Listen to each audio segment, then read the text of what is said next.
Halo Sobat Bola Mania, kembali lagi di BRC Official. Ada kabar menarik nih mengenai kisah hebat PSM Makassar di BRI Liga 1, musim lalu hampir terdegradasi, kini juara.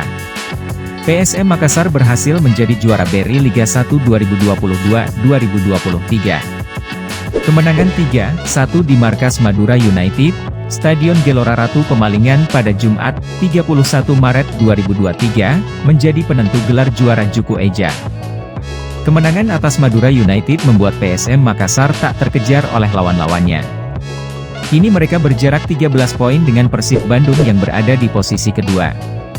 Dengan laga yang tersisa di BRI Liga 1 2022-2023, Persib Bandung dipastikan tak akan bisa mengejar PSM Makassar di sisa musim ini. Pencapaian PSM Makassar di BRI Liga 1 2022-2023 sangat spesial. Juku Eja terakhir kali menjadi juara pada Liga Indonesia musim 1999-2000.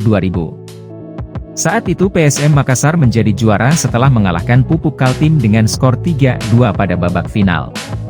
Kurniawan Dwi Yulianto menjadi pahlawan PSM dengan mencetak 2 gol pada laga itu. Hampir terdegradasi.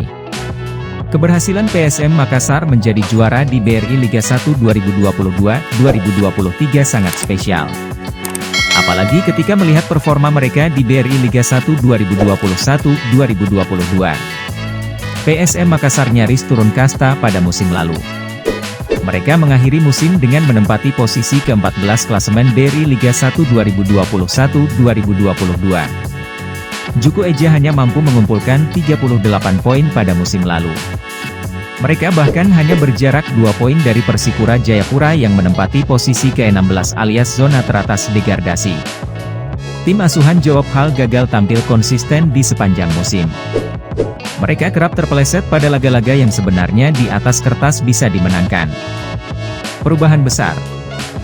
Jelang bergulirnya BRI Liga 1 2022-2023, PSM Makassar melakukan perubahan besar. Mereka mendatangkan Bernardo Tavares sebagai pelatih kepala. Tavares tak dimodali pemain bintang. Namun, para pemain muda yang diorbitkan justru mampu membawa PSM Makassar tampil konsisten di sepanjang musim. Wiljan Pluy memang masih menjadi andalan. Namun, banyak pemain muda yang bermunculan di skuad PSM Makassar di musim ini. Sebut saja Ananda Raihan, Ramadan Sananta, dan duo Yakob dan Yance Sayuri. Jangan lupakan juga nama Reza Arya Pratama yang kukuh menjadi kiper utama PSM di musim ini. Nah itu dia Sobat Bola Mania untuk update kabar kali ini, bagaimana pendapat kalian Sobat? Tulis pendapat kalian di kolom komentar ya Sobat dan jangan lupa untuk like, comment, and subscribe.